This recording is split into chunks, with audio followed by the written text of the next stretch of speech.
Ahorita como se vino el tiempo de las taxas, vamos a tener que sacar los ahorritos que teníamos ahí en la caja.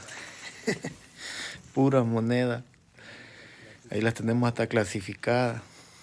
Salieron bastante de las taxas, entonces tenemos que pagar, hay que ir a cambiar esas monedas. Así que vámonos para Walmart. Ahí estamos en Walmart usando la máquina esa de cambiar las monedas. No estaba la que da el servicio a eso, entonces nomás dijeron que lo permitían $200 sacar nomás. Y que le echamos calculado a no pasarnos, nos sobraron bastante. Y ahí sacamos 196.